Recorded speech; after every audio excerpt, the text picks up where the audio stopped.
அனைத்து போட்டித் தேர்வர்களுக்கும் நாளை மறுநாள் நடைபெறக்கூடிய குரூப் 4 தேர்வில் வெற்றி பெற ஒலிம்பியா ஐஏஎஸ் அகாடமி சார்பாக மனமார்ந்த வாழ்த்துக்களை தெரிவித்துக் கொள்கிறோம். நாம் தேர்விற்கு செல்வதற்கு முன்பு செய்ய வேண்டிய சில முக்கியமான வழிமுறைகள். முதலில் உங்களுக்கான ஆல் டிக்கெட்டை உங்கள் ரிஜிஸ்டர் நம்பர் போட்டு உங்கள் டேட் ஆஃப் பர்த்தை போட்டு பதிவிறக்கம் செய்திருங்க. பதிவிறக்கம் செய்திருப்பாங்க நிறைய பேர். அடுத்து எக்ஸாக்ட் பிளேஸ் நிறைய பேருக்கு புதிதாக தேர்வு எழுதுகிறவங்களுக்கு டவுட்டாக இருக்கலாம், இல்லை ஏற்கனவே எழுதுனவங்களுக்கு சில இடங்களில் தெரியாமல் இடத்துல போட்டிருக்கலாம். ஸோ அதெல்லாம் தெளிவாக பிஃபோராக செக் பண்ணிக்காங்க. எந்த பிளேஸில் எக்ஸாக்டாக எக்ஸாம் சென்டர் இருக்குது, எந்த இடத்துல இருக்குன்றதை தெளிவாக பார்த்துக்காங்க. தேர்வு 9:30க்கு ஸ்டார்ட் ஆகுன்னு சொல்லியிருக்காங்க. டிஎன்பிசி தேர்வை பொறுத்தவரையும் இதுக்கு முன்பு 10 மணி இருந்தது, தற்போது 9:30 மணிக்கு தொடங்குன்னு சொல்லியிருக்காங்க. ஸோ முடிந்த அளவு 9க்குள்ளே தேர்வாளுக்குள்ளே போகணுன்னு சொல்லியிருப்பாங்க டிஎன்பிசி இன்ஸ்ட்ரக்ஷனில். ஸோ இவ்வளோ நாள் ப்ரிப்பேர் பண்ணியிருப்பேங்க. தொடர்ந்து தினசரி மாதிரி தேர்வு, வீக்லி மாதிரி தேர்வு, மந்த்லி மாதிரி தேர்வு, ஃபுல் மாடல் எல்லாமே ஒலிம்பியா ஐஏஎஸ் அகாடமி சார்பாக வழங்கப்பட்டு வந்தது. தேர்வை மிக சிறப்பாக கையாளுங்க. நாளை மறுநாள் நடைபெறக்கூடிய குரூப் 4 தேர்வில் நீங்கள் படித்த பகுதியிலிருந்து தான் கேள்விகள் இடம்பெறும் அப்படின்ற தன்னம்பிக்கையோடு நீங்கள் உள்ளே போயிட்டு தேர்வை அணுகுங்க. மிக முக்கியமானது, இந்த தேர்வை நீங்கள் எந்த அளவுக்கு பாசிட்டிவாக அப்ரோச் பண்ணுறீங்களோ அந்தளவுக்கு மிக சிறந்த முறையில் இந்த தேர்வை நீங்கள் எழுதுவதற்கு 100% வாய்ப்புகள் இருக்குது.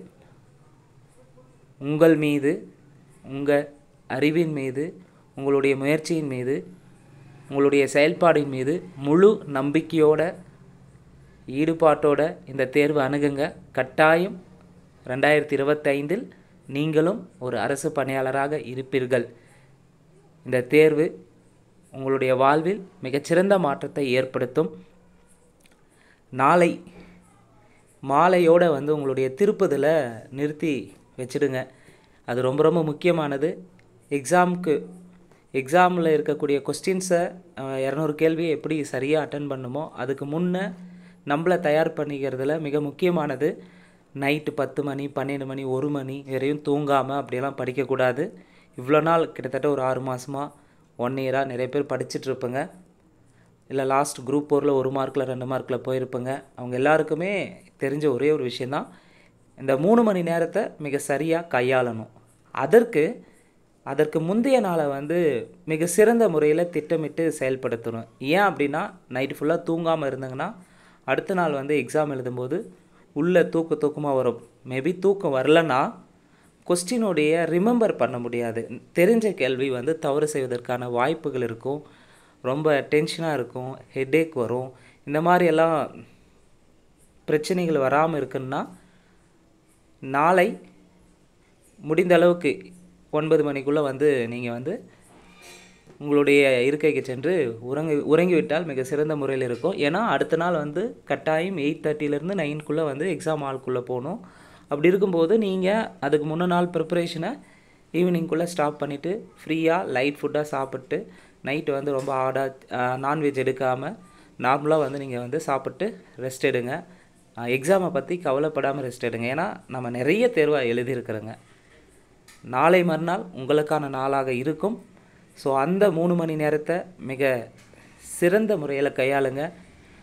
எக்ஸாமுக்கு போகிறதுக்கு முன்னே black point pen, 2 black point pen, hall ticket with original ID proof any one அதை கட்டாயம் எடுத்துகிட்டு போகணும். ஏற்கனவே நிறைய பேருக்கு இன்ஸ்ட்ரக்ஷன் தெரியும். இருந்தாலும் சில இடங்களில் சில நேரங்களில் நம்மளே அறியாமல் தவறு நடக்கும்.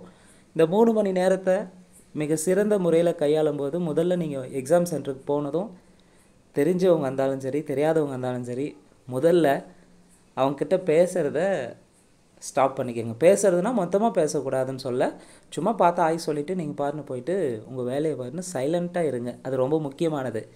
ஏன்னா அவன் என்ன திடீர்னு இந்த கொஸ்டின் படிச்சிட்டியா, அந்த கொஸ்டின் படித்தா, இந்த ஏரியா உனக்கு தெரியுமா அப்படின்னு கடைசி நேரத்தில் நம்மளை குழப்பி விடுறதுக்குன்னே நிறைய பேர் வருவாங்க. நம்ம மைண்டை டிஸ்டர்ப் பண்ணுறதுக்குனே வருவாங்க. அவங்களெல்லாம் காதில் வாங்காமல் நீட்டாக போயிட்டு எக்ஸாம் ஹால்குள்ளே போங்க. எக்ஸாம் ஹால்குள்ளே போனதும் மெயினாக வந்து நீங்கள் அங்கே சிட் பண்ணும்போது சில ஸ்கூல்ஸில் டெஸ்க்கு கரெக்டாக இருக்கும், இல்லை சிட்டிங் டெஸ்ட்டு கரெக்டாக இருக்கும். ஆனால் மெனி ஆஃப் ஸ்கூல்ஸ் ஓரளவுக்கு ஆவரேஜாக இப்போ மாற்றிட்டாங்க. சிட் பண்ணும்போது டெஸ்கில் வந்து ரைட்டிங் டெஸ்கில் பொறுத்தவரையும் ஓஎம்ஆர் ஷீட் வந்து ரொம்ப அழுக்காகாமல் இருக்கணும். அப்போ கூடவே போகும்போது கர்ச்சிப் எடுத்துகிட்டு போயிருங்க, கைக்குட்டை எடுத்துகிட்டு போயிருங்க. அது ரொம்ப யூஸ்ஃபுல்லாக இருக்கும். அதே போல் ஓஎம்ஆர் ஷீட்டை பொறுத்தவரையும் ஃப்ரண்ட் பேஜில் எதுவுமே சேஞ்சஸ் ஆகக்கூடாது. அதை தெளிவாக பார்த்துக்காங்க. மிக மிக முக்கியமானது, எக்ஸாம் சென்டருக்கு உள்ளே போன பிறகு சூப்பர்வைசர் வருவாங்க. சூப்பர்வைசர் வந்து மனநிலை எப்படி இருக்குன்னு என்னென்னு சொல்ல முடியாது நம்மளால். ஸோ அவங்க அங்கே இருக்கிற அட்மாஸ்பியரை பொறுத்து நீங்கள் வந்து நடந்துக்காங்க. அந்த இடத்துல வந்து அவங்க எதனா கேட்டு நீங்கள் அதுக்கு ஆப்போசிட்டாக ரியாக்ட் பண்ணாங்கன்னா அந்த நாள் வந்து ரொம்ப மோசமான நாளாக கூட மாறதுக்கான வாய்ப்புகள் இருக்குது. ஆப்போசிட்டாக கேட்குறது அந்த மாதிரிலாம் எதுவும் இல்லாமல் உள்ளே போயிட்டு நீட்டாக அமைதியாக சைலண்ட்டாக உட்காந்துருங்க. கரெக்டாக 9:30க்கு வந்து 9:15க்கே கொஸ்டின் பேப்பர் தந்துடுவாங்க. இந்த 9:15 எதனா மிஸ்டேக்ஸ் இருக்கான்னா கொஸ்டின் பேப்பர் எடுத்து எல்லா பேஜஸும் கரெக்டாக இருக்கான்னு செக் பண்ணிவிட்டு அதுக்கப்புறம் வந்து பார்த்திங்கன்னா உங்களுடைய தேர்வை நீங்கள் தொடங்கலாம். மிக மிக முக்கியமானது, இந்த 3 மணி நேரத்தில் உங்களுடைய எண்ணத்தின் அளவை பொறுத்து தான் நீங்கள் வந்து இந்த 3 மணி நேரம் வந்து வெற்றிகரமாக அமையும். ஸோ ஏற்கனவே நீங்கள் தொடர்ந்து கிட்டத்தட்ட ஒரு 6 மாதம் இல்லை 1 இயருக்கு மேலே தொடர்ந்து ப்ரிப்பேர் பண்ணியிருப்பீங்க. அதனுடைய ஒட்டுமொத்த பிரதிபலிப்பாக இந்த முழு மாதிரி தேர்வு ஏற்கனவே மாடல் எக்ஸாம்லாம் எழுதியிருப்பேங்க. அதனுடைய அடுத்த கட்ட வெற்றியை நோக்கி பயணிக்கக்கூடிய கடைசி அத்தியாயம் வந்து பார்த்திங்கன்னா மெயின் எக்ஸாம் தான். இந்த மெயின் எக்ஸாமில் மிக சிறந்த முறையில் எழுதணும். அந்த 3 மணி நேரத்தை முதல்ல பொதுத்தமிழ் பகுதியை வந்து சிறந்த முறையில் கையாளுங்க. எடுத்ததும் ஜிஎஸ் பகுதியோ இல்லை மேத்ஸோ போகாமல் முதல்ல பொதுத்தமிழ் பகுதியை 100 கேள்வி இருக்குன்னா தெரிஞ்ச கேள்வியை ஒரு 30 மினிட்ஸ்க்குள்ளே மேக்ஸிமம் கம்ப்ளீட் பண்ண பாருங்கள். அதுக்கு அடுத்ததாக 30 நிமிடங்களுக்குள்ளே எவ்வளோ கேள்வி பண்ண முடியுமோ பண்ணிவிட்டு அடுத்த செக்ஷன் போயிடணும். நீங்கள் பாட்டு வந்து அப்படியே உக்காந்துட்டே இருக்கக்கூடாது. அது ரொம்ப ரொம்ப முக்கியமானது. டைம் மேனேஜ்மெண்ட்டு தான் இந்த தேர்வில் நீங்கள் வெற்றி பெறுவதற்கு மிக உந்து சக்தியாக இருக்கும். டைம் மேனேஜ்மெண்ட் சரியாக பண்ணலைன்னா நிச்சயமாக எப்படியாப்பட்டவங்களாக இருந்தாலும் சரி, டெஸ்ட்டில் ரெகுலர் டெஸ்ட்டில் நல்லா ப்ராக்டிஸ் பண்ணியிருந்தாலும் சரி, இந்த மெயின் எக்ஸாமை சொதப்பிட்டுரும். முதல்ல பதட்டப்படாதுங்க. அது எந்த கேள்வி, தெரிஞ்ச கேள்வியாக இருந்தாலும் சரி, தெரியாத கேள்வியாக இருந்தாலும் சரி, பதட்டப்படாமல் தேர்வை அணுகுங்க. மிக முக்கியமாக கேள்வியை முழுமையாக உள்வாங்கி படிங்க. அவசரப்பட்டு படிக்காதீங்க, அரைகுறையாக படிக்காதீங்க. அதே போல் வந்து நமக்கு இந்த கொஸ்டின் நல்லாவே தெரியுமே அப்படின்னு சொல்லிட்டு சடனாக வந்து பார்த்த உடனே ஆன்சர் பண்ணாதீங்க. கொஞ்சம் பொறுமையாக அந்த கேள்வியை முதல்ல முழுமையாக படிச்சுட்டு எந்த ஆப்ஷன் எங்கே இருக்குது, ஏ ஆப்ஷன்னா ஏ ஆப்ஷனுக்கு நேராக ஷேட் பண்ணுங்கள். அது ரொம்ப ரொம்ப முக்கியமானது. நம்ம கொஸ்டின் பேப்பரை பார்க்கும்போது ஏ ஆப்ஷனில் ஷேட் பண்ணலான்னு பார்ப்போங்க. ஆனால் ஆன்சர் சீட்டில் பிக்கு வச்சுருப்பாங்க நம்மளே அறியாமல். இதெல்லாம் கேர்லெஸ் மிஸ்டேக்காக ஆகிடும். ஸோ இதெல்லாம் தவிர்க்கணுன்னா ஏற்கனவே ஃபுல் மாடலில் ப்ராக்டிஸ் பண்ணிக்கிறேங்க. அந்த 3 மணி நேரத்தை மிக சிறந்த முறையில் கையாளுறது இதுவும் ஒரு வகையான உத்தி தான். அப்போ தெரிந்த கேள்வியை எக்காரணத்து கொண்டும் தவறு செய்யக்கூடாது. அது ரொம்ப ரொம்ப முக்கியமானது. தெரிந்த கேள்வியை எக்காரணத்து கொண்டும் தவறு செய்யக்கூடாது.